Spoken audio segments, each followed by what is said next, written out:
এটি হচ্ছে আমার সেই প্রিন্টার। তো দেখেন সুন্দর করে সিল করা আছে, সাবধান, ভেতরে কালি আছে, উল্টানো যাবে না, এই দিক উপরে। তো আমি এটি এখন খুলবো, আনবক্সিং করব। তো এটি সার্ভিসিংয়ে পাঠিয়েছিলাম, তো শোরুমে যেখান থেকে নিয়ে আসছিলাম ওইখানে, তো ওনারা আবার ঢাকা পাঠিয়েছিল যে। তো আমি আপনাদের বলেছিলাম যে পরবর্তী আপডেটটা জানাবো। তো গতকালকে আমাকে ফোন করে জানানো হয়েছে যে আপনার প্রিন্টারটি সার্ভিসিং কমপ্লিট হয়ে এসেছে, আপনি যে কোনো সময় এসে নিয়ে যাবেন। তো আমি বললাম ঠিক আছে ভাইজান, আমি আগামীকালকে এসে নিয়ে যাব।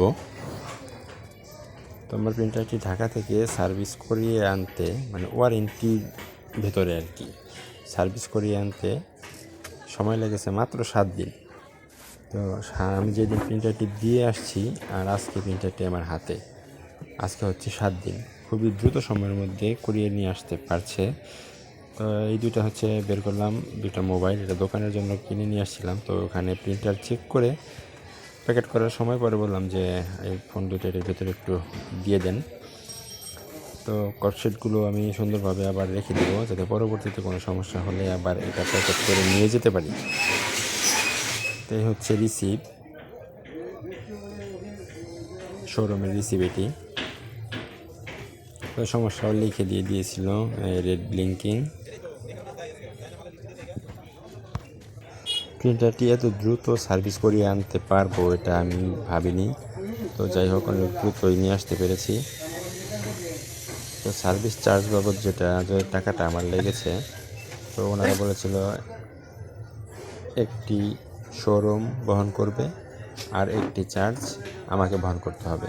মানে যাওয়ার সময়টা শোরুম দিয়েছে, আর নিয়ে আসার যে চার্জটা এটা আমি দিয়েছি মাত্র 300 টাকা, কুরিয়ার সার্ভিস চার্জ। তো আমি এখন এটি চেক করে দেখাবো আপনাদের যে ঠিকঠাক আছে কি না। একটি কাগজ আমি ফটোকপি করে দেখাবো। তো পেপারটি দিলাম, তো এই লেখাটি প্রিন্ট করব, ওই যেটা অপর প্রান্তে আছে, অপর পৃষ্ঠায় আছে ওইটা। আমি কাগজ দিয়ে এখন টান চেপে দিয়েছি, তো প্রিন্টার পেপারটি টান দিয়ে নিয়েও নিয়েছে।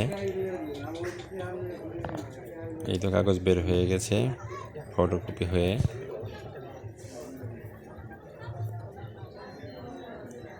দেখুন সুন্দর মতো স্পষ্ট লেখা কপি হয়েছে। তো যাই হোক, ধন্যবাদ সবাইকে, ভালো থাকবেন, আল্লাহ হাফেজ।